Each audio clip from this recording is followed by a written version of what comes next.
fun pier. If only we had a full fun land. Well, we can leave that to Ronald Williams. Anyways, none of you will get that reference, so there's the lockers. And here's the food stand thingy, where, as usual, there's food right there. And then if we come over here, we can actually eat at the Lightning Cafe. Over here, where there are, of course, 2 people working that have on some gold chest plates. And then, yeah, you can sit out here, too. There's a lot of seating, actually, in this place. But that's about it, I think, for the overall tour. I mean, I guess I can show you some of the aesthetics and some of the rides that you won't get to see as much. I don't even know what that building's for. So, yeah, here's a couple of the aesthetics that you won't really see as much. Yep, so there's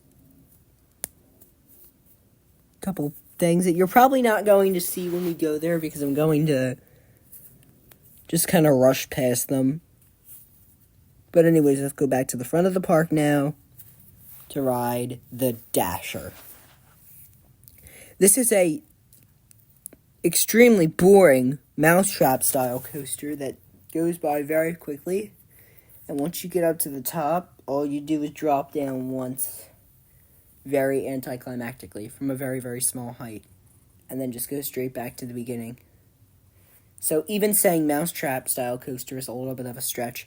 But anyways, next we have another one of my favorite rides in this park, the Terrorizer. This is supposed to be like that, one of those like King Dakar style launch coasters, like where it just launches you up straight into a top hat, and then like that's pretty much the end of the ride. Well, that's what this is. The Terrorizer is themed to lightning, which is why you saw the Lightning Cafe earlier. And, well, let's just go, I guess.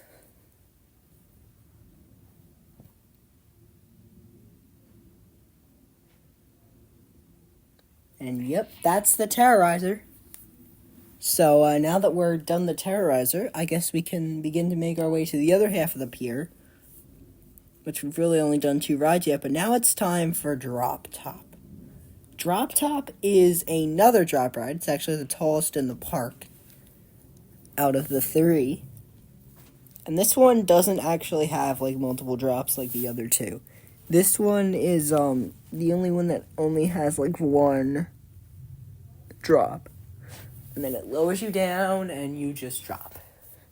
So yeah, that's Drop Top.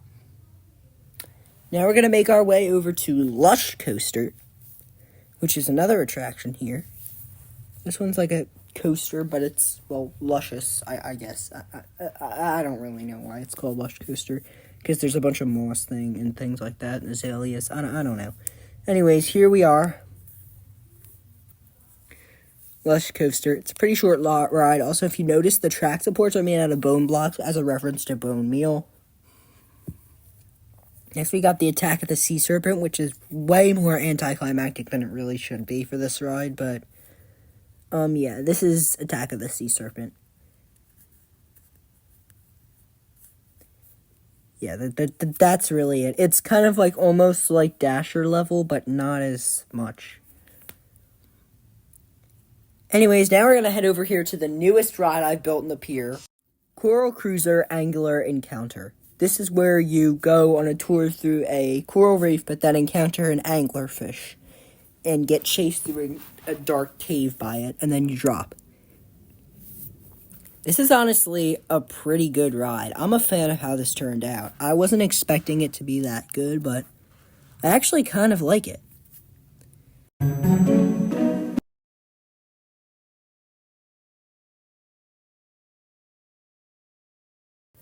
Anyways, then you make your way back to the offloading area through this beautiful coral reef that really isn't made up of coral, because, once again, I don't want to have to flood my park trying to place water next to it.